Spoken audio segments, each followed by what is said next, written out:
살아계신 하나님 아버지를 내가 믿사오며 그 외아들 우리 주 예수 그리스도를 믿사오니 이는 성령으로 잉태하사 동정녀 마리아에게 나시고 본디오 빌라도에게 고난을 받으사 십자가에 못 박혀 죽으시고 장사한 지 사흘 만에 죽은 자 가운데서 다시 살아나시며 하늘에 오르사 전능하신 하나님 우편에 앉아 계시다가 저리로서 산자와 죽은 자를 심판하러 오시리라. 성령을 믿사오며 거룩한 공예와 성도가 서로 교통하는 것과 죄를 사하여 주시는 것과 몸이 다시 사는 것과 영원히 사는 것을 믿사옵나이다. 아멘.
말씀은 신약성경 265면 고린도전서 2장 12절부터 16절이 되겠습니다.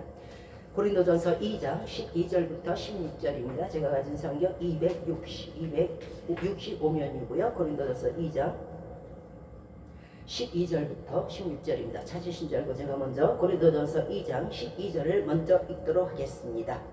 우리가 세상의 영을 받지 아니하고 오직 하나님께로 온 영을 받았으니 이는 우리로 하여금 하나님께서 우리에게 은혜로 주신 것들을 알게 하려 하심이라. 우리가 이것을 말하거니와 사람의 지혜가 가르친 말로 아니하고 오직 성령께서 가르치신 것으로 하니 영적인 일은 영적인 것으로 하느니라. 육에 속한 사람은 하나님의 성령의 일을 받지 아니하나니 저희에게는 미련하게 보이며 또 깨닫지도 못하나니 이런 일은 영적으로라야 분변함이니라. 신령한 자는 모든 것을 판단하나 자기는 아무에게도 판단을 받지 아니하느니라. 자, 같이 읽겠습니다. 시작. 누가 주의 마음을 알아서 주를 가르치겠느냐? 그러나 우리가 그리스도의 마음을 가졌느냐? 자, 오늘 말씀의 주제는 성령의 가르침을 받읍시다 하는 주제로 말씀을 전해드리도록 하겠습니다. 먼저 오늘 본문 12절 후반에서 하나님께서 우리에게 은혜로 주신 것들을 알게 하려 하심이라고 말씀하셨습니다. 자, 하나님께서 우리에게 무엇을 주셨다는 것일까요? 예, 뭐 어떤 사람 말할 거예요. 나는 하나님 하나도 준 게 없는 것 같은데, 예, 이렇게 말할 수도 있겠어요. 자, 바로 하나님 자신을 주신 거예요. 로마서 8장 15절 말씀에서 너희는 다시 무서워하는 종의 영을 받지 아니하였고 양자의 영을 받았으므로 아바 아버지라 부르느냐. 아바라는 건 아빠 아버지 이렇게 말하는 거예요. 그러니까 우리는 이제 종의 영이 아닌 귀신의 영이 아닌 양자의 영, 좋은 영을 받았으므로 말미암아 우리가 담대히 하나님 앞에서 아버지 하고 부를 수 있다는 거예요. 자, 호세아 2장 19절과 20절 말씀에서 내가 네게 장가들어 영원히 살 때 의와 공병됨이라는 건 공명정대하다는 것이죠. 그 공정함 그리고 또 은총과 긍휼히 여김으로 네게 장가들며 진실함으로 네게 장가들리니 네가 여호와인 줄 알리라. 하나님께서 우리를 주신과 동시에 또 하나님께서 우리에게 장가를 들으셨다는 거예요. 그러므로 우리가 하나님께서 우리를 주셨다는 것을 깨달을 수 있다는 거예요. 여호와를 알리라 하셨으니까. 자, 고린도전서 3장 21절에서 또 주신 게 있어요. 뭘까요? 만물이 다 너희 것이니라. 만물이. 어떤 사람은 말합니다. 하나님이 우리를 지으셨다면 왜 내가 이렇게 고된 삶을 살아야 되고 가난한 삶을 살아야 되는가 이렇게 말해요. 그러나 우리가 불평을 하든 원망을 하든 무엇을 하나님께 무슨 말을 하든 하나님의 그 공병됨과 하나님의 은총과 하나님의 은혜와 하나님의 모든 우리에게 주심은 결코 단절되지 않는다는 거예요. 우리를 위해서 당신 자신, 하나님 자신을 주셨는데 그 외에 더 무엇을 못 주시겠습니까? 그 베푸시는 은혜는 우리가 나 받은 거 없어요. 나를 왜 이렇게 해요? 하더라도 그 은혜는 끊어지지 않는다는 거예요. 하나님이 자신을 주심을 인지하고 받아들이지 않더라도 하나님은 여전히 우리에게 주고 계시다는 거예요. 하나님을 그리고 만물을. 지금 이 순간에도 하나님의 은혜는 결코 멈춰지지 않습니다. 마태복음 5장 45절에서 그 햇빛을 악인과 선인에게 비추게 하시며 비를 의로운 자와 불의한 자에게 내리우십니다. 지금 이 시간에도 악한 사람에게나 선한 사람에게나 의인이나 악인에게도 하나님께서 동일하게 비와 해를 주시고 계세요. 비록 지금 예수님을 믿지 않고 하나님을 원망하는 그 순간에도 어때요? 많은 사람들이 예수 그리스도 믿지 않지만은 저들이 고기를 잡을 수 있고 저들이 농사를 지을 수 있고 우리가 책상에 앉아서 또 다른 일도 할 수 있는 거잖아요. 직장을 주시고 그리고 지금도 심장이 뛰게 하시고 눈으로 보고 귀로 듣고 입으로 말할 수 있게 그 능력을 주신다는 거예요. 비록 하나님을 원망하고 불평하는 우리의 머리일지라도 하나님 내게 주신 게 뭐가 있어요? 그럴지라도 하나님의 은혜는 멈추지 않는 것이다. 그죠? 자, 우리는 하나님의 은혜할 때 어떤 생각을 하십니까? 우리에게 있는 물건을 다른 사람에게 나눠줄 때처럼 한 가지 내가 이만큼 성경책을 이만큼 갖고 있는데 오세요 한 권 드리고 내가 쌀을 이만큼 갖고 있는데 오세요 그리고 하나씩 드리고 주고 이런 것으로 은혜라고 생각해요. 그러니까 하나님 안에 가지고 계신 그 모든 그 좋은 것들 선물 중에서 이걸 가지고 이렇게 나눠주는 게 은혜라고 생각한다는 거예요. 그렇지 않아요. 하나님의 은혜, 주시는 은혜는요, 우리가 생각하는 선물을 나눠주는 그런 의미와 전혀 성격이 달라요. 아주 반대예요. 하나님 안에 있는 것에서 선물을 나눠주는 게 아니에요. 하나님이 가진 창고에 있는 것들을 꺼내서 우리 한 사람 한 사람에게 나눠주는 게 아니란 말이에요. 그건 은혜가 아니에요. 하나님 자신이 선물이 되어서 우리 자신에게 주는 거예요. 즉 은혜와 함께 하나님 자신을 주시는 것이 은혜인 거예요. 하나님 자신은 여기 있고 하나님 자신에 있는 것으로 우리에게 하나씩 주는 게 아니고 하나님 자신과 함께 은혜를 주시는 것이 은혜예요. 우리는 은혜를 받았을 때 그것이 하나님의 손에 있는 일부분을 받았다고 생각을 해요. 그리고 감사하지만 실제로 더 감사해야 될 것은 하나님의 일부가 아니고 하나님 자신을 주시는 걸로 말미암아 우리가 받은 은혜는요, 하나님 자신을 받은 거예요. 그래서 그 은혜의 성격이 전혀 달라요. 우리는 은혜와 상을 혼동할 때가 있어요. 내가 무슨 일을 했는데 내가 부욕해 됐어. 나는 하나님의 은혜를 받았어 하고 생각을 할 때가 많아요. 은혜라는 것은요, 에베소서 8장 9절 말씀처럼 너희가 그 은혜를 인하여 믿음으로 말미암아 구원을 얻었나니 이것이 너에게서 난 것이 아니요 하나님의 선물이라 행위에서 난 것이 아니니 이는 누구든지 자랑치 못하게 하려 함이니라. 하나님의 은혜는요, 구원에 이르는 은혜예요. 우리에게 무슨 하나님 장막을 주세요, 하나님 내일 아침에 쌀이 없네요, 이거 해서 주는 것이 아니고요. 하나님의 은혜는요, 엄청나게 큰 것이에요. 구원 같은 아주 큰 것이에요.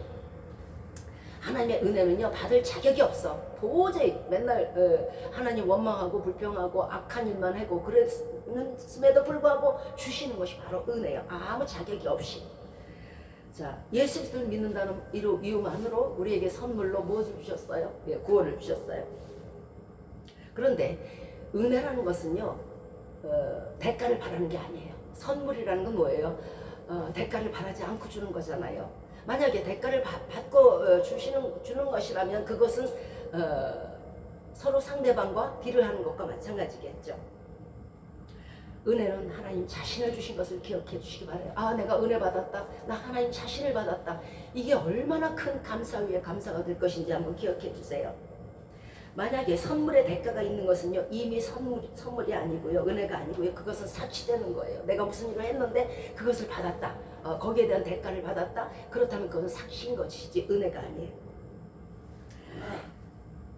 하나님 자신은요, 우리가 무엇으로도 살 수가 없는 거예요. 그래서 하나님의 은혜를 받았다는 것은요, 도저히 받을 수 없는 사람이 더 큰, 엄청난 큰 은혜를 받은 것이 바로 하나님 자신인 거예요. 자, 또 한번 보겠습니다. 이번에 상에 대한 말씀입니다. 은혜와 상을 혼동한다 그랬죠? 상에 대한 말씀입니다. 계시록 20장 12절에 보라, 내가 속히 오리니 내가 줄상이 내게 있어 각 사람에게 그 일한 대로 갚아주리라. 마태복음 10장 42절에서 또 누구든지 제자의 이름으로 이 소자 하나에게 냉수 한 그릇이라도 주는 자는 결단코 상을 잃지 아니하리라. 상과 은혜가 다르죠. 상은요, 일한 대로 받는 거예요. 일한 대로. 은혜는 아니에요. 냉수 한 그릇을 주는 행위가 있어야 상을 얻어요. 고린도전서 3장 8절에 각각 자기의 일 하는 대로 자기의 상을 받으리라 말했어요. 그러면 우리가 일을 하는 대로 받는 것이 상이요, 우리가 일한 것이 없이 하나님의 은혜로 받는 것이 바로 은혜인 거예요. 은혜는요, 일을 아니할지라도 예수님을 믿을 때 은혜의 하나님 자신을 주시는 것이요, 상이란 자신이 일을 해야만 얻는 것이 상이에요. 상과 은혜를 혼동하게 되면요, 어떻게 되냐면, 내가 예수 그리스도를 위해서 일을 했어. 그런데 엄청나게 부자가 됐네. 이거를 은혜라고 생각한다는 거예요. 그리고 그걸 받지 못한 사람을 손가락질하면서 너는 은혜를 받지 못했구나. 너는 왜 부자가 아니니까. 자, 이 은혜와 상을 혼동하면요, 넘어져요. 내가 예수 그리스도 믿고 부자가 됐어. 나는 은혜가 충만해. 그러니까 하나님께서 은혜로 그날에 나를 천국 백성 되게 해주실 거야. 여기 혼동한다니까. 그렇지 않아요. 이 땅에서 주의 일을 하는 사람들이 또는 이런 사람들이 부자가 되는 경우가 많아요. 그죠? 여러분 보실 때에. 그것은요, 그 일한 대가일 수 있지 그것이 결코 은혜가 아니라는 거예요. 이 땅에서 주의 일을 하면서 유명해지는 경우도 있어요. 그것 역시 명예의 상인 거예요. 건강 역시 마찬가지입니다. 그러면 왜 내가 은혜, 즉 하나님 자신의 부요함을 받았지? 내가 무슨 직장인도 아니고 상이냐 말씀하실 수 있겠어요. 왜 내가 은혜, 하나님 자신을 받아야지 왜 내가 직장인도 아니고 상이냐고 말씀하실 수 있겠어요. 그것이 왜 은혜가 아니고 상이냐면은, 은혜가 있으면요, 성령의 가르침 따라 행한 일에 대한 보상이 바로 은혜예요. 성령의 가르침 따라 일을 했어야 돼요. 그러면은 그것이 은혜가 될 수가 있는데, 성령의 가르침이 없이 나의 자랑으로 나의 이익을 위해서 만약에 하나님이 일을 했다 그러면요, 그것은요 삭시되는 거예요. 그것은 상이 되는 거예요. 탐욕과 이기심과 이기와 굴림과 교만이 있어도 부를 주시는 것이 하나님이 아니에요. 그러므로 내 속에 내가 탐욕 있고 교만 있고 거만이 있는데 내가 하나님이라 일 좀 한다고 내가 부자가 됐네, 나 은혜 받았네가 아니고 내가 상 받았네요. 그러나 그가 일한 것은요 30배, 60배, 100배로 반드시 갚아주세요. 왜냐하면요 하나님은 꾸이는 분이 아니기 때문에 그래요. 빚지시는 분이 아니기 때문에 그래요. 또 내가 지금 엄청난 부자를 할 때 자긍하지 마시기 바래요. 내가 일을 너무 많이 일했네. 똑같은 여기 목사님 두 분이 계시다고 칩시다. 김 목사, 이 목사 있는데 똑같이 일을 했는데 한 사람은 100배의 축복을 받아서 창고가 가득하네, 부유의 축복을. 한 사람은 30배밖에 못 받았네. 그러면 100배 받은 사람은 30배 받은 사람에게 이렇게 말할 거예요. 얘는 나보다 일을 덜 했나 보다. 그렇지 않아요. 30배, 60배, 100배를 이 땅에서 받는 게 100배를 받는 것이 다 좋은 게 아니에요. 나머지 30%, 나머지 60% 어디 갔을까요? 나머지 70%는 어디 갔을까요? 그게 영적인 것으로 바뀌어요. 돈을 가지고 금을 사는 것과 같아요. 그러므로 내가 나는 100% 받았네, 쟤는 30%밖에 못 받았네, 나는 더 많은 일을 했네, 이게 아니라는 거예요. 그 30% 받은 사람이 그 나머지로 영적인 것에 더욱더 충만할 수가 있어요. 자, 그가 만일 주의 일을 한다고 하면서 성령님의 가르친 대로 일을 했다면 그 사람은 영의 부요함에 있을 것이에요. 온유와 겸손과 영광을 주께 돌렸다면 다 같은 하나님의 일을 하더라도 그 사람은 영적인 축복이 있었을 거예요. 보세요. 우리 베드로를 잘 알 거예요. 베드로가 걷지 못하는 사람에게 말합니다. 그 사람이 구걸을 했어요. 성전 미문에서. 그러면 베드로가 말합니다. 금과 은은 내게 없어. 그러나 내게 있는 것을 내게 줄게. 일어나 걸어라. 그래서 그는 일어나서 걸으면서 뛰었어요. 베드로는 부자가 아니에요. 예수님의 12제자 그 어느 누구도 부자 아니에요.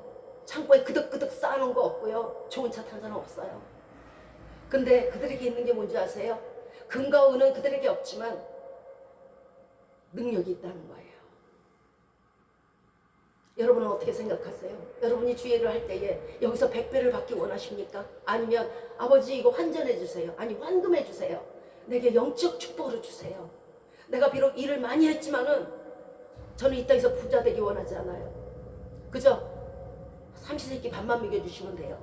그런데 이 나머지요, 혹시 주님 보시기에 우리가 선한 일을 했다면 그것으로 내게 영적 축복을 주셔서 베드로처럼 일어나 걸을 수 있는 능력을 주시기 바래요.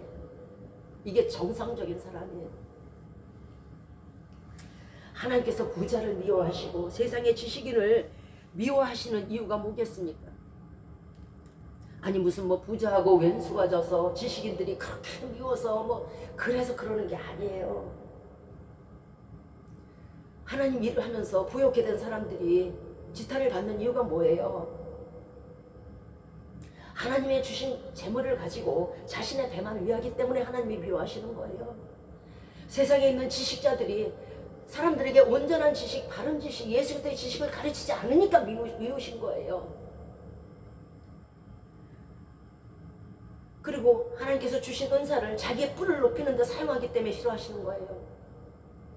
그가 하나님의 주신 재물을 또는 재능을 그리고 그 인기를 마귀를 찬양하는 데 쓰니까 미워하시는 거란 말이에요.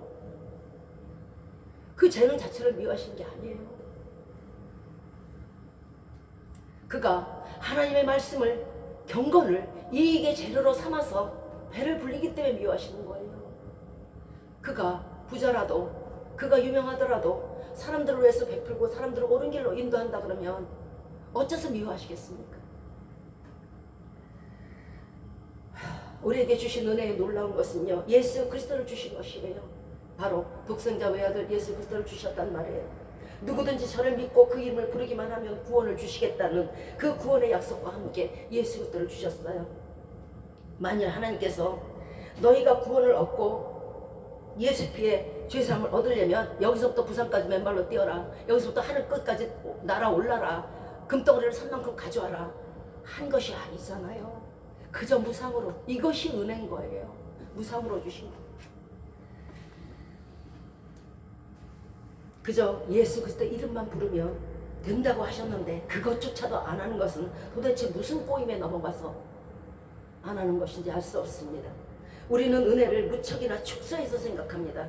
구원의 은혜는 잘 모르겠고 그냥 뭐 나중에 천국에 가는 거는 저지가 나중 일이고 이 땅에서 보니 저 빌딩들 저 부자들 어머나 야 예수 안 믿어도 저렇게 잘 사네 그냥 참 크고 화려하네 하고 생각할 때가 많습니다. 그런데 하나님이 주시는 은혜는 겨우 내가 100만 원을 구해달라고 꼭 필요하다고 했는데 한 50만 원밖에 안 주시네. 아, 하나님의 은혜는 세상가보다 작은가 보다 이렇게 생각할 때가 있어요. 그것은요 하나님의 은혜의 풍성함을 깨닫지 못해서 그래요.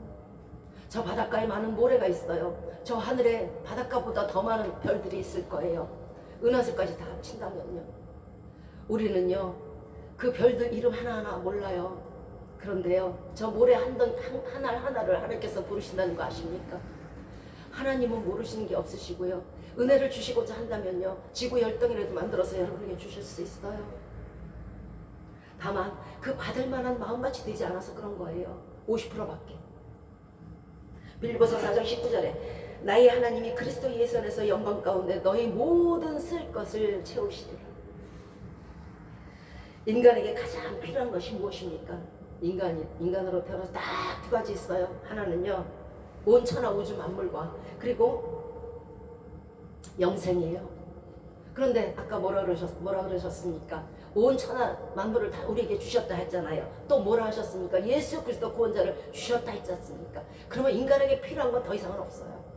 온 천하 만물 가운데 다 있잖아요. 양식도 있을 거고 집도 있을 것이고 다 있잖아요. 또 영생도 마찬가지잖아요.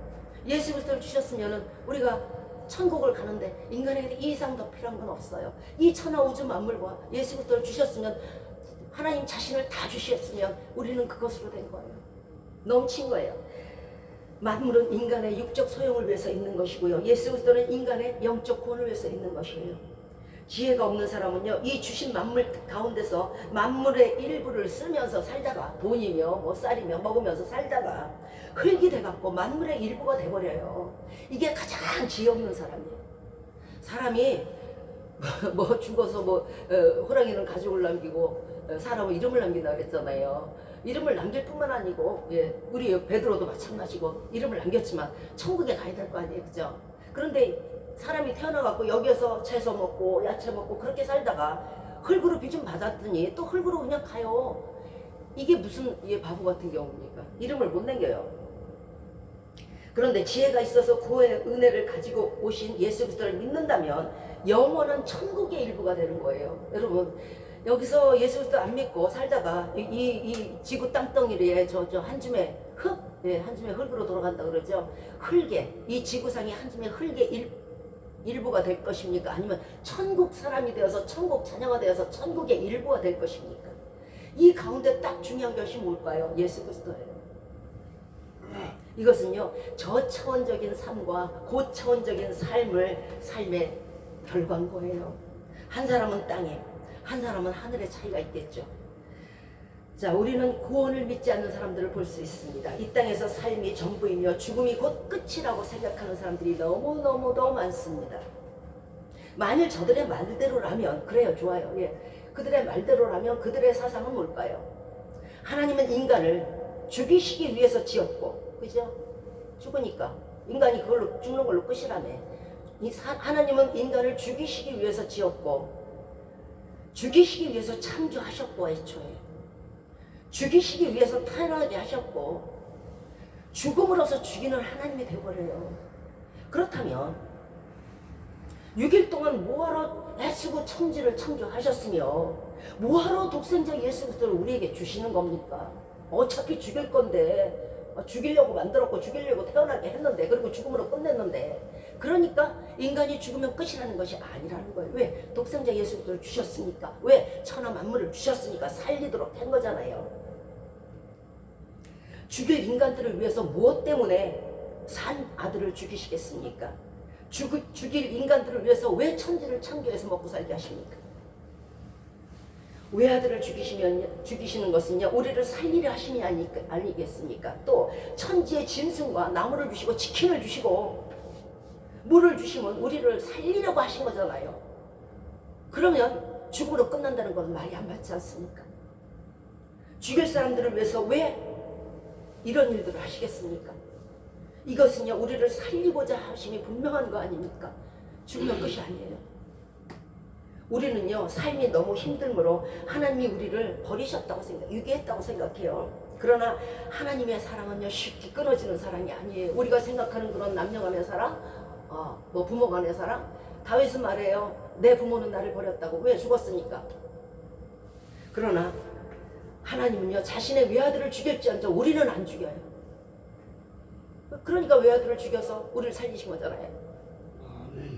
가장 귀한 외아들을 우리에게 주셨는데 그 아들과 함께 그 온 우주에 무엇인들 우리에게 안 주시겠습니까? 어미가 태에서 낳은 아들을 잊지 않듯이 하나님 우리를 결코 잊지 않으신단 말이에요. 그러니까 우리를 유기했어. 내가 지금 너무 힘들어. 하나님은 나를 모르시고 나의 사정을 알지 못할 거야. 하지 마시라는 거예요. 로마서 8장 39절에 높음이나 깊음이나 다른 아무 피조물이라도 우리를 예수님 안에 있는 사랑에서 결코 끊을 수 없다고 말씀하셨어요. 우리에게 닥친 고난과 환난은요 약간의 피조물의 풍랑일 뿐이에요. 바람이 불든 비가 오든 가난이 오든 무엇이 오든 피조물들의 약간의 풍랑일 뿐이지 그 피조물이 조물주로 직접 만드신 우리들을 해하지 못하며 우리를 고난 가운데 역경 가운데 빠뜨리게 할 수가 없다는 거예요. 우리는 피조물이지만 예수님 안에 있는 하나님의 사랑 안에 있기 때문에 예수를 살리신 것 같이 예수를 보호하신 것 같이 우리를 보호하신다는 것이에요. 우리는 때로 말합니다. 삶이 너무 힘들어. 이러다 죽을 것 같아. 이러다 미칠 것 같아. 이렇게 얘기할 때가 있죠. 그러나 세상에 있는 어떤 피조물도 우리를 하나님과 하나님의 사랑에서 끊을 수 없음을 기억해 주시기 바랍니다. 본문 13절에서 성령의 가르치신 것으로 하니 신령한 일은 신령한 것으로 분별하니라 말씀하셨어요. 사람은 본래요 무한한 것과 영원한 것을 분별하지 못해요. 그렇게 우리는 지식이 있질 않아요. 판단할 능력이 없어요. 그런데 신령한 것은 신령한 것으로 분별한다 하셨듯이 부활이라든가 영생이라든가 천국 등 이런 무한한 것은요 영원한 것은요 이것을 알 수 있는 것은요 이 신령한 것들이 신령하신 성령님의 가르치심으로 알 수 있는 거예요. 그러므로 천국이 없다, 영생이 없다, 부활이 없다 하는 사람들은요 현재 성령님의 가르침을 받고 있지 않기 때문에 그래요. 좀 전에 말씀드렸죠. 인간은요 절대로 무한이라든가 영생이라든가 이런 걸 알 수 없는 사람들이에요. 왜? 본 적이 없으니까. 천국을 본 사람이 없으니까. 영생을 느껴본 사람이 없잖아요. 그죠? 그런데 그것을 알 수 있는 이유가 뭐예요? 성령님이 우리에게 가르치고 계시기 때문에 그래요. 그 가르침을 따라 들으니까 그렇구나 이렇게 깨닫게 되는 거예요. 그런데 이것도 없고 저것도 없고 부활도 없고 영생도 없고 천국도 없다 하는 사람들은 지금 성령의 가르침을 받고 있지 않다는 뜻이에요. 시편 49편 12절에서 사람은 존귀하나 장구치 못하며 영원히 살지 못한다는 거예요. 장구치 못하며 멸망하는 짐승과 같도다 하고 말씀하셨어요. 사람은요 하나님 보시기엔 존귀해요. 그러나 영원히 있지 못하고 짐승과 같이 멸망한다 뜻인데, 그러나 이 아무것도 모르는 사람에게 성령님은 가르쳐 주세요. 이 짐승처럼 멸망한 사람에게 얘야 너희가 죽음으로 끝나는 게 아니야. 너희가 죽으면 이제 부활이 있고 시에서 정말 그 땅속에서 깊이 잠들었던 시에서 새싹이 나듯이 너희는 다시 부활하고 너희는 다시 영생할 것이야 하고 가르쳐 주신다는 거예요. 천국과 영생을 말씀하시면서 너희는 존귀한 자라고 말씀하시는 거예요. 이처럼 예수님의 안에 있는 말씀은요, 말씀을 성령께서 그 자녀들에게 알려주시고 가르쳐 주십니다. 디모데후서 3장 16절에 모든 성경은 하나님의 감동으로 된 것이라고 말씀하셨어요. 교훈과 책망과 바르게 함과 의로 교육하기에 유익하니 성경의 필자들에게 감화력을 불어넣으셔서 사람에게 유익한 성경을 기록하게 하신 거예요. 그러므로 성경 필자들이 개성은 있어요. 그들 나름대로 베드로도 있고 요한도 있고 개성들은 있어요. 그러나 그 개성 속에 하나님의 메시지를 집어넣으신 거란 말이에요. 이것이 성경이에요. 성경 필자들에게 감화를 주사 성경을 기록하게 하셨으면 성령님이 지금 우리에게도 감화를 주신다면 어떻게 될까요? 우리가 성경 말씀 속에서 하나님을 발견하고 그 뜻을 이해할 수 있다는 뜻이에요. 성령님의 가르치심을 받는 길이 뭘까요? 본문 16절에서 우리가 그리스도의 마음을 가졌느냐고 말씀하셨어요. 그리스도의 마음이라는 게 뭘까요? 마태복음 11장 29절이에요.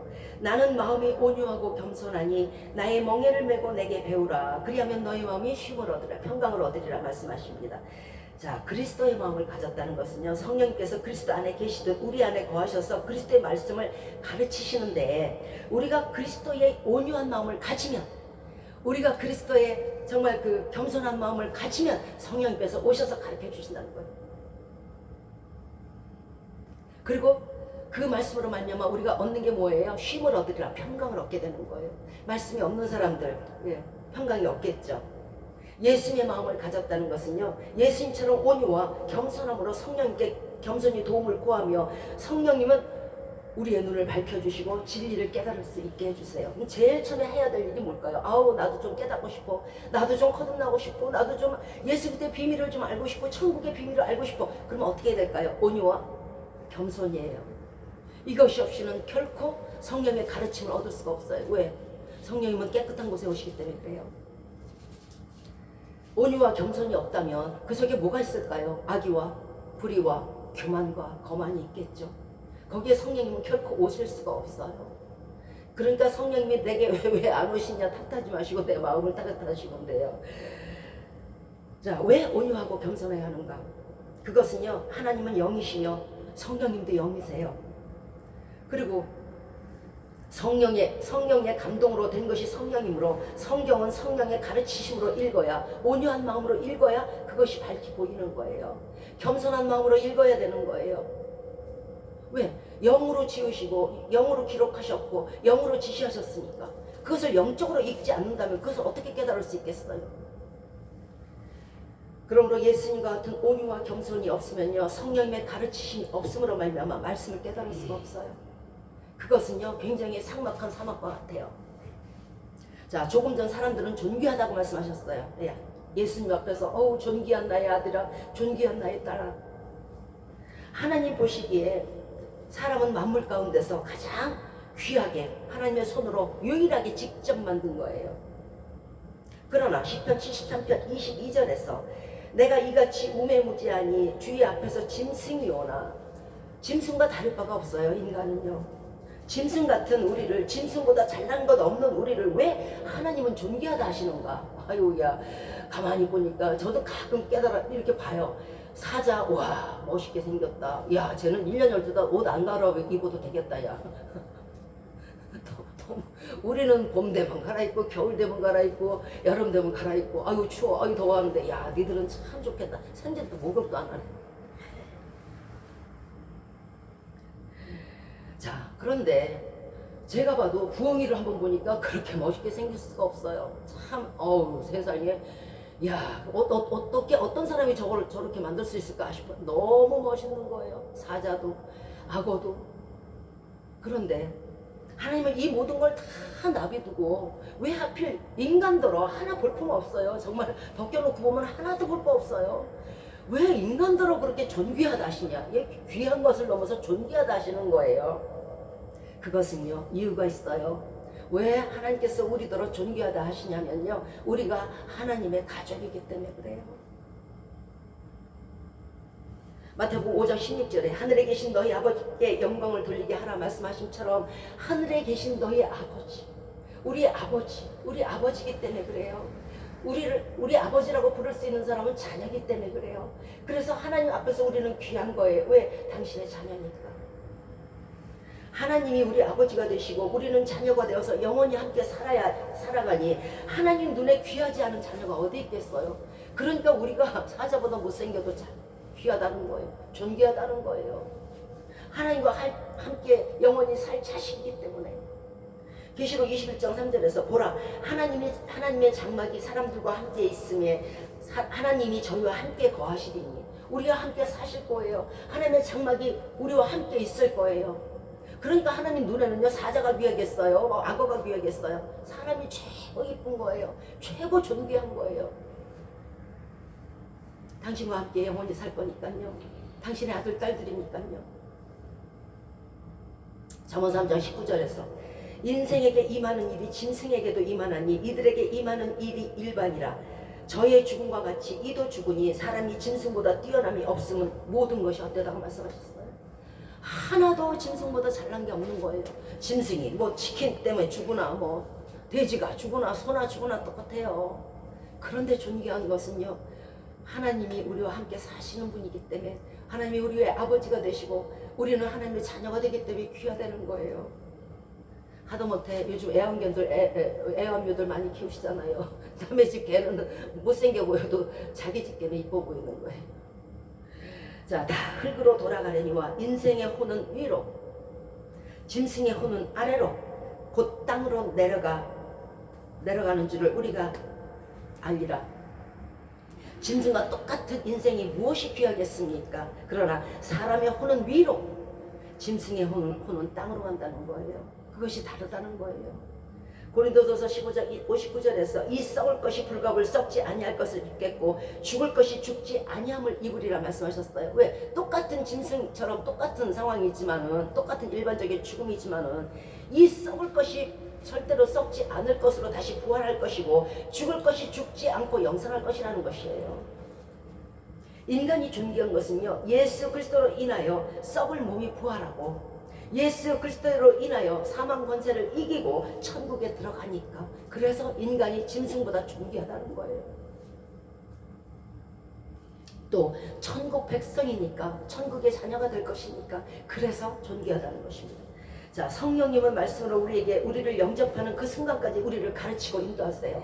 그냥 막무가내로 나 예수 그리스도 믿어, 그리고 쫑 하고 그냥 천국에 가는 게 아니고 예수님이 우리를 영접하러 내려오시는 게 아니에요. 그동안에 수없이 우리는 받아야 될 게 있어요. 뭐냐면 성령님의 가르침이에요. 아, 선은 이렇고 후는 이렇고, 아, 부활은 이렇게 해서 되는 거고 천국은 이렇게 가는 거고, 아, 그렇구나, 씨가 이렇게 죽은 것 같이 됐다가 다시 살아나는구나, 이것이 부활. 이 모든 것들을 가리키는 게 성령님이에요. 그러니까 우리가 예수 그리스도를 딱 믿고요, 성령님의 가르침이 없으면요 다 거꾸로 가요.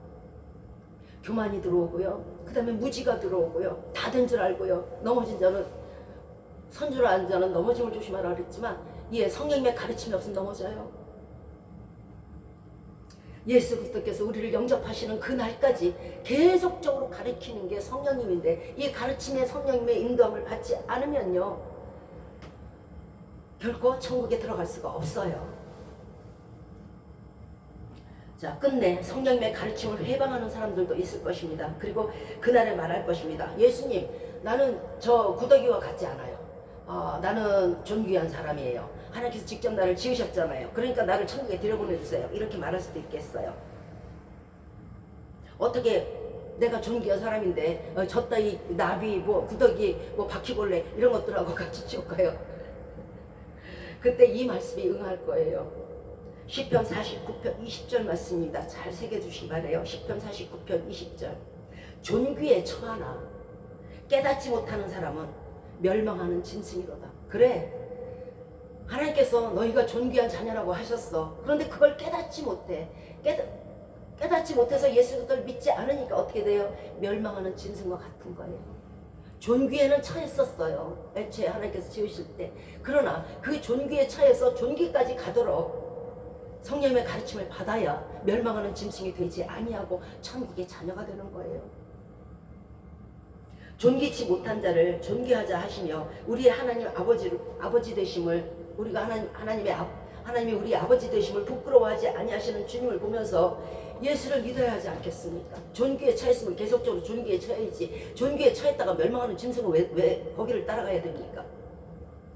이 짐승 같은 사람이 어떻게 천국 백성이 되는지 그 길을 알지 못한다면 짐승과 같이 죽게 될 것이에요.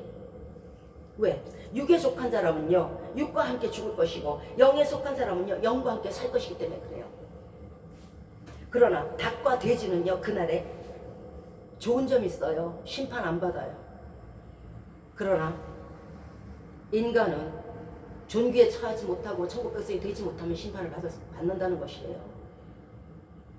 오늘 보면 12절에서 우리가 세상의 영을 받지 아니하고 오직 하나님께로 온 영을 받았으니 말씀하셨죠. 우리가 세상의 영이 아닌 하나님의 영, 즉 성령을 받았다면 당연히 그 성령의 가르침 따라 살아야 되는 건 당연한 거예요. 전부 다 이 과정을 넘어가려고 들어요. 이것이 천국 시민권을 받은 자의 의무인 거예요. 성령님의 가르침을 받고 살아야 된다는 건, 이러지 마라, 저렇게 해라, 이렇게 해라, 이 길이 정론이 이 길로 가라. 시민권은요 구원받은 자에게 주어지며, 구원받은 자의 의무는요 마음을 다하고 목숨을 다하여 하나님을 사랑하는 것이요 이웃을 내 몸과 같이 사랑하는 거예요. 이것이 의무예요. 성령님은 그것이 의무라고 가르치셨고 사랑하라고 가르치시는 것이 바로 성령님이에요. 그러면 이 성령님의 가르침을 따르지 않는다면, 하나님 사랑하지 않고 이웃 사랑하지 않으면 어떻게 천국 가겠어요? 그래서 성령님의 가르침이 중요한 것이에요. 요한복음 21장 15절에서 디베라 갈릴리 바다예요. 예수님이 이제 나타나셨어요. 시몬 베드로에게 말합니다. 요한의 아들 시몬아, 네가 나를 사랑하느냐? 다른 사람들보다 네가 나를 더 사랑하느냐? 그러니까 베드로가 말해요. 예 주여 그러하여다. 그랬더니 예수님이 내 양을 먹이라. 두 번째 또 똑같은 질문을 하십니다. 요한의 아들 시몬아, 이 사람들보다 네가 나를 더 사랑하느냐? 예 맞습니다. 내 어린 양을 먹이라. 세 번째도 똑같이 말씀하셨어요. 이것은 베드로가 3번을 부인한 거에 대한 용서의 답이었어요. 내 어린 양을 먹이라는 것은요 목숨을 다하여 하나님을 사랑하면 양을 어린 양을 킬 자격이 있다는 거예요. 어린 양이란 뭘까요? 양은요 쉽게 다치고요, 쉽게 상하고 쉽게 마음의 상처를 입어요. 그런데 사랑 없이 말씀을 먹이잖아요. 그 영이요, 그 어린 양이요 일어서질 못해요. 사랑 없이 때려봐요.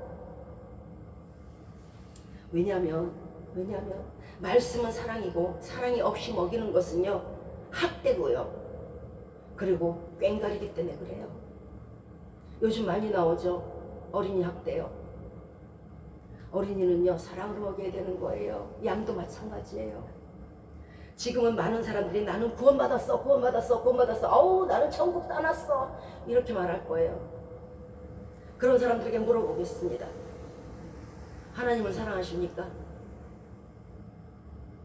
그리고 타인을 당신의 몸과 같이 사랑하십니까? 그리고 원수를 사랑하십니까? 그러면 당신은 구원받았어요. 그러나 그렇지 못하다면 갈 자격이 없습니다. 구원의 자격은 하나님 사랑, 타인 사랑이기 때문에 그렇습니다. 그 타인 안에는 원수도 있고 범죄자도 있고 다 있어요. 구원받은 자의 특징은요 사랑이에요. 그리고 구원받은 증거는 사랑이며, 천국은 사랑을 이룬 자가 가는 곳이기 때문에 그래요. 자, 고린도전서 4장 2절에서 맡은 자에게 구할 것은 뭘까요? 충성이죠. 네. 어린 양을 칠 때 충성하게, 충성되게 치라는 얘기예요. 충성이라는 것은요 나를 위해서 충성한다는 건 없어요. 그렇죠? 충성이란 뜻은요 맡긴 자에게 충성한다는 뜻이에요. 맡긴 주님을 위해서 일하고, 맡긴 주님만을 위하고, 맡긴 주님의 이름만을 위해서 일하는 것이 충성인 거예요. 거기에 나는 없어요. 주님께만 영광을 돌리는 일이 바로 충성된 자, 종의 입장이에요. 누가복음 17장 19절에서 명한 대로 하였다고 주인이 살해를 하겠느냐? 아이고야 고맙다. 다 행한 후에 이르기를 나는 무익한 종이라. 우리가 하여야 할 일을 했을 뿐입니다. 주여 나는 무익한 종입니다. 그날에 겸손한 좋은 상을 이 무익한 종은 받겠지만은 영광을 가로채고 이 땅에서 상을 다 받아버리면요 그날의 상은커녕 매만 남을 거예요. 우리는 매번 말씀을 들을 때 말씀이 맞아, 참 옳은 말씀이야. 그런데 세상에 나가면 또 방황을 한단 말이에요. 어제 들은 말씀은 아예 없어요. 이것은 우리가 비록 이 땅에 살지만은 보증으로 성령님의 인치심을 받았고 천국 시민증이 내 손에 있는 것을 잃어버려서 그래요. 지금 여기 살아요. 여러분들 여기 땅에 발을 딛고 계세요. 그러나 여러분 여기 사람이 아니에요. 천국 사람이란 말이에요. 천국 시민권은요 우리가 예수 믿기 시작할 때 바로 와요.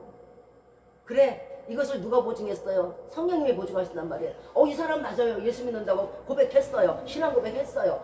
그때 시민권은 주어지는 거예요. 오늘 보면 12절에서 우리가 세상의 영을 받지 않냐고 하나님께 온 영을 받았으니, 자, 우리는요 멸망시키는 마귀의 영을 받지 않고 하나님의 성령을 받았으므로 이제 이 땅의 사람이 아니라는 뜻이에요. 성령님이 이 땅에 사세요? 하나님이 이 땅에 사세요? 예수님이 이 땅에 사세요? 아니잖아요. 에베소서 2장에서 본질상 진노의 자녀였더니 궁일에 풍성하신 하나님이 허물로 죽은 우리를 살리셨고 또 함께 일으키사 그리스도 예수 안에서 함께 하늘에 앉히셨도다. 자, 이 말씀은요 우리가 죽은 후에 예수 그리스도와 함께 하늘에 앉히셨다는 말이 아니에요. 예수 그리스도께서 돌아가셨을 때에 우리가 예수 그리스도를 믿음으로 말미암아 이 땅에서 예수 그리스도와 함께 일으키셨듯이 예수 그리스도와 함께 이미 하늘에 있다는 뜻이에요. 함께 일으키죠. 지금 예수님이 여기 계신 거 아니잖아요. 하늘에 계시잖아요. 그러면 우리도 어디 있어요? 하늘에 있다는 뜻이에요. 함께 일으키셨고 죽은 본질상 죽은 우리를 이제 그 본질상 죽은 우리가 예수 그리스도 안에 있음으로 말미암아 예수 그리스도를 일으키셨듯이 일으키셔서 천국에 함께 앉히셨다는 거예요. 이미 우리는 천국에 앉아 있다는 뜻이에요. 그러니까 이 땅에서 자꾸 방황하고 혼동할 필요가 없어요. 함께 일으키셨다 하셨음에 이 땅에서 진노의 자식이 이미 끝난 것이고 하늘에 이미 앉히셨음에 거기서 천국 시민권이 있고 하늘에 이미 앉아있는 우리는 여기 사람이 아니에요. 빌립보서 3장 20절에 오직 우리의 시민권은 하늘에 있는지라 하고 말씀하셨어요. 이 시민권은 죽어서 주어지는 것이 아니에요. 죽은 다음에 그래 너 예수 그리스도 믿었구나 이리와 한 잔씩 증명서 주는 게 아니라고요.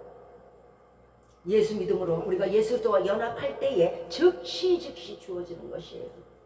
만약 죽어서 시민권이 나온다면 그건 참 희한한 일이에요. 자, 죽기 전까지는 어떻게 돼요?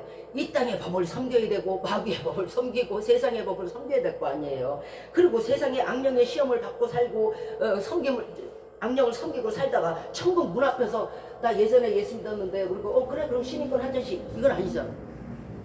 시민권을 가졌으면요 이 땅에서 우리는요 꼭 성령님의 가르침과 인도하심을 따라서 살다가 그 다음에 천국에 가는 거예요. 세상의 영대로 악령도 받고 살면은 반드시 죽을 것이로되 죽은 자가 갈 곳이 따로 있는데 천국 문 앞에 가까이 가기는 하겠어요? 세상에서 악령의 영을 받고 살다가 어떻게 천국에 가요? 하늘의 시민권이라는 것은요 천국 시민의 자격을 얻었으니 천국 시민처럼 하나님의 법을 이 땅에서도 지키고 살아야 한다는 뜻을 말씀하는 거예요. 그런데 이 땅에서 어떻게 해야 될지 알지 못할 때 그것이 성령께서 계속 가르쳐 주시잖아요. 그러니까 성령의 법을 성령의 가르치심을 따라 살다가 가야 되는 것이에요. 이 천국 시민권에서 예수님과 함께 하늘에 앉는 자격을 얻기까지 우리는 한 걸음씩 지도하는 이의 성령님의 가르침을 따라 가야 되고 그러므로 성령님의 가르침을 따라 살지 않으면 천국에 앉을 수 없어요. 앉아있더라도 내려갈 거예요. 이것이 예수님이 하늘로 올라가시면서 우리에게 각 사람에게 보혜사 성령을 주신 이유예요. 뭐하러 주세요? 각 사람에게 각 사람을 가르치라고 주신 거예요. 그리고 각 사람에게 가르치라고 주셨으면 성령님을 주셨으면 너희는 성령님의 가르침을 받으라고 주신 거잖아요. 그래서 보혜사 성령을 주신 거예요. 본문 15절에서 신령한 자는 모든 것을 판단한다고 말씀하셨어요. 자기는 아무에게도 판단을 받지 않는다는 거예요. 자, 이유를 볼까요? 그 이유는 세상 사람은 신령한 자를 즉 성령의 가르침을 따라 사는 사람들을 이해할 수가 없어요. 알 수도 없어요. 뭐 알아야지 판단하지. 저 사람이 왜 저러지? 알아야 판단할 거예요. 알 수가 없으니까 판단을 못해요. 그러니까 너희는 판단을 받지 않는다는 뜻이에요. 본문 14절에서 그 이유에 대해서 말씀하십니다. 육에 속한 사람은 하나님의 성령의 일을 받지 아니하나니 저에게는 미련하게 보일 뿐이요. 왜 저렇게 미련한 짓을 하지? 이 좋은 주일날 이 휴일에 텔레비나 보지 여행 가지 뭐하지 왜 저렇게 가서 꼬부리고 앉아있지? 자기 쓸 것도 없다면서 왜 저러지? 왜 저러는 거야? 자기도 힘들다면서 왜 저렇게 헌신하고 봉사하는 거야? 미련하게 보여요. 저런 미련한 사람. 그 예로 마리아와 마리다가 있어요. 자, 마르다가요. 이제 예수님께서 오심을 보고 자기 집으로 영접을 했어요. 그런데 그에게 동생이 있었는데 그 동생이 바로 마리아예요. 마르다는 이제 손님들을 영접해야 되니까 막 그냥 뭐 분주했어요. 뭐 이거 하고 설거지하고 난리 났어요. 그런데 마리아가 자기 동생이 자기를 도와줄 생각은 안 하고 예수님 발밑에 앉아서 말씀만 듣고 있는 거예요. 그러니까 예수님더러 마르다가 이 언니가 이렇게 얘기해요. 나 지금 바빠 죽겠어요. 저 동생 좀 보내셔서 나를 좀 도와주게 하세요. 그러니까 예수님 말씀하세요. 마리아는 좋은 일을 택했으니까 납둬라. 그리고 너도 그렇게 분주하게 살지 말아라. 이렇게 말씀하세요. 욥을 볼까요? 욥이 막 악창에 걸려가지고 기아장으로 벅벅 끓고 있을 때 그 부인이 와요. 부인이 와서 한다는 소리가 네가 그러고도 하나님을 원망하지 않아? 하나님을 시커 원망하고 저주하고 그리고 죽어라. 이렇게 얘기를 해요. 그런데 욥은 입술로 범죄치 않았다 그래요. 그러면서 주신 이도 여호와시오 가져가신 이도 여호와시오 자기 자식이 죽어도 이렇게 말해요. 마태복음 16장 21절 이하에서 예수님이 이제 장로들과 대제사장과 서기관들에게 핍박을 받으시고 고난을 받으시고 죽으셔서 제3일에 살아날 것을 말합니다. 그러니까 베드로가 말합니다. 에휴 예수님 그러지 마세요. 예수님 왜 죽어요? 그런 말 다시는 하지 말아요. 여기서 간한다는 말이 나오는데요. 간한다는 것은요 꾸짖는다는 거예요. 예수님을 꾸짖어요. 왜 죽는다는 말을 하고 그래? 꾸짖는 거예요. 영적인 머리가 없으니까 예수 그리스도가 그 크신 대사업을 이루고 영혼권의 대사역을 이루어야 되는데 영적인 눈이 없으니까 육적으로만 생각을 하는 거예요. 이해를 못해. 왜 죽는다 그러지? 얼마든지 피할 수 있는데 왜 죽지? 자, 순교자들도 마찬가지예요. 우리의 많은 순교자들이 있어요. 왜 죽지? 도망가면 되지. 나 예수 안 믿어. 안 믿을게 하면 되지. 왜 죽지? 산 사람은 살아야 되지 않나? 이렇게 생각할 거예요. 아니잖아. 그들은요 더 영적인 천국을 견고하게 하기 위해서 죽은 것이고요. 예수 그리스도는요 더 영적으로 사람들을 살리기 위해서 죽은 것이고요. 마르다는요 그 영적인 말씀이 내 영의 양식이 됨으로 말미암아 사람이 빵으로만 살 것이 아니요 떡으로만 살 것이 아니요 하나님의 입에서 나오는 말씀으로 사는 걸 알기 때문에 그런 거예요. 자, 그렇다면 육적인 사람과 성령님의 가르침을 따르는 사람의 차이점이 뭘까요? 마태복음 16장 23절에 있어요. 네가 하나님의 일을 생각지 아니하고 도리어 사람의 일을 생각한다. 사람의 일을 생각하는 사람 다 육적인 사람이에요. 영적인 사람은요 절대로 사람의 일을 생각하지 않아요. 무엇이든지 하나님의 일을 우선으로 생각하고 우선으로 하나님의 일을 해요. 하나님의 말씀으로 꽉 차 있는 자, 이것이 영적인 사람이고요. 세상적인 일로 꽉 차 있는 자, 마르다처럼 이 사람이 육적인 사람이에요. 죽은 고난의 뒤에, 이 죽음의 고난의 뒤에 영광이 있음을 저들은 알기 때문에 그래요. 그래서 지혜로운 자라는 거예요.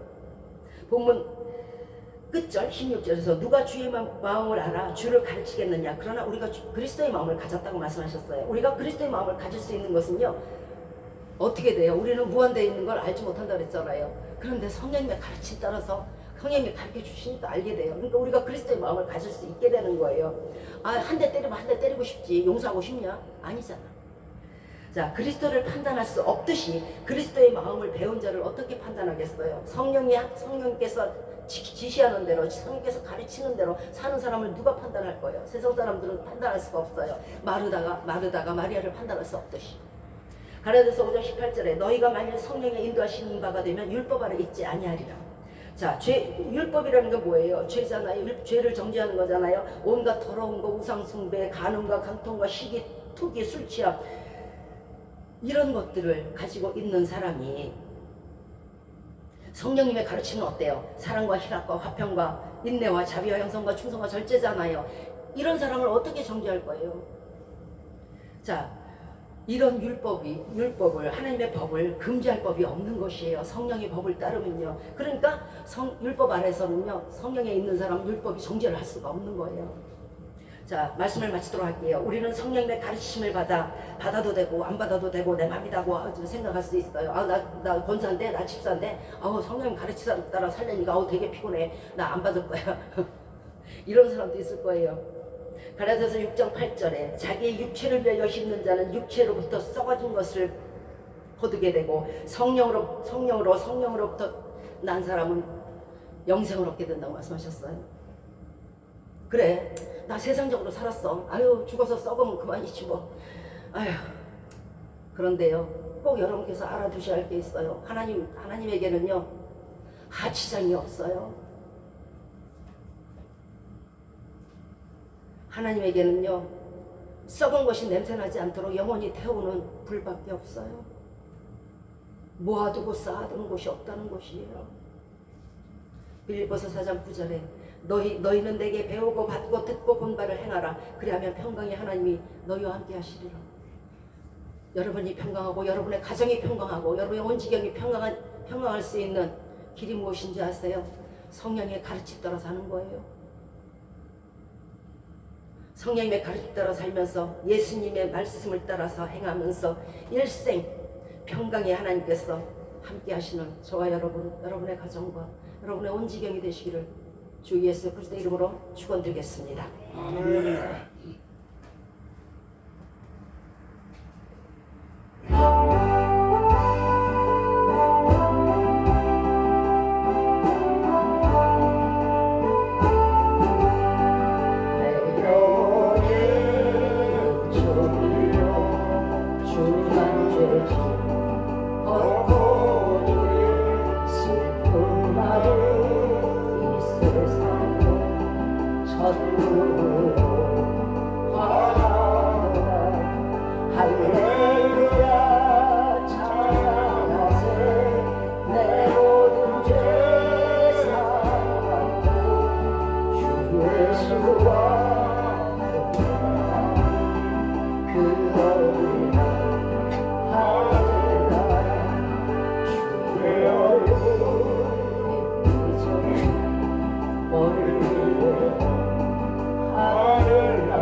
이제로부터 우리 주 예수 그리스도의 이름으로 하나님의 사랑하심과 성령의 인도 교통 내주 보호하심이 시편 43편 3절의 말씀처럼 주의 빛과 주의 진리를 보내어 나를 인도하사 주의 성산과 장막에 이르게 하소서의 말씀이 일평생 성령님의 가르치심을 따라 살기로 이 시간 마음이 결심하고 다짐하는 우리 머리 위에 이제부터 영원토록 함께 하시기를 주 예수 그리스도의 이름으로 축원드리옵나이다. 아멘.